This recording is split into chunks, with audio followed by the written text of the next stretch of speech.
China's North Industries Group Corporation is negotiating to acquire a 49% stake in Brazil's top missile developer Vegvisir, which is renowned for its 480 km range Astros modular multi-caliber multiple launch rocket system.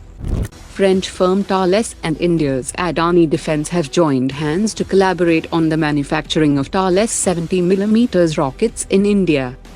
Bharat Forge has delivered 126 Kalyani M4 armored vehicles to the Indian Army within the contracted time frame of less than 2 years.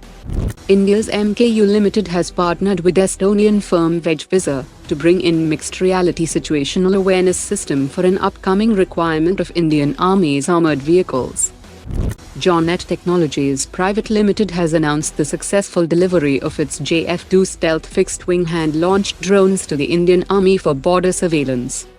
The revenue of the top 25 Indian private aerospace and defense companies is set to grow by 20% this fiscal year.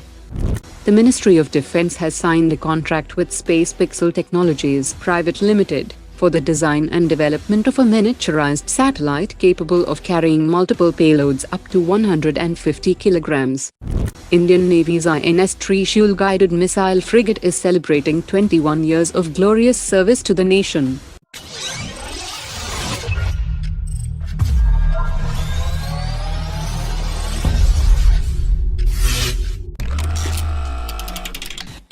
Greece has proposed a collaborative approach with India for negotiating the purchase of additional Rafale fighter jets from French aircraft manufacturer Dassault Aviation, and this is significant, as this strategy leverages the combined buying power of both nations to potentially secure a more favorable deal. Greece has said that a united front of two countries at the negotiating table would strengthen their bargaining position and potentially lead to a better price per aircraft. Greece wants to acquire 40 more Rafale fighter jets, while India wants 26 Rafale marine fighter jets for its navy, and the Rafale is also the front-runner in the 114 MRFA competition. India is currently evaluating Greece's proposal, and factors like potential cost benefits, delivery schedules, and any logistical complexities associated with a joint negotiation will likely be part of India's decision-making process. New Space Research and Technologies has unveiled a new modernized design for its highly anticipated Abhimanyu unmanned combat aerial vehicle, and the external podded engines featured in previous iterations have now been replaced with a sleek and streamlined design with internally mounted engines that are housed within strategically placed trapezoidal side intakes, which promises enhanced performance and potentially improved stealth capabilities.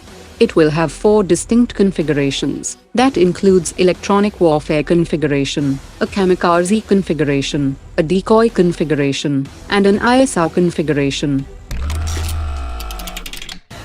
After Boeing's unveiling of the Revolver launcher system that can transform the C-17 aircraft into a formidable hypersonic missile carrier, experts have said that India should be closely following this development, as the Indian Air Force lacks dedicated long-range bombers. While the US is unlikely to provide India with its X-51A hypersonic missiles, but it can be equipped with DRDO-developed hypersonic cruise missiles. Omer Precision Engineers has been awarded a contract to supply MTPCB warhead assemblies for the Rudram-3 missile, and the delivery is expected to take place before the end of this year.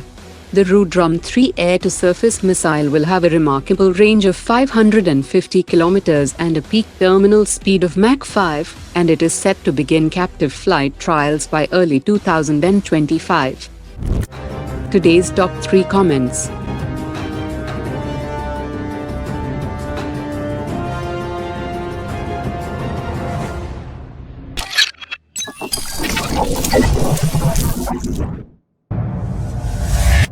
Omar dropped it.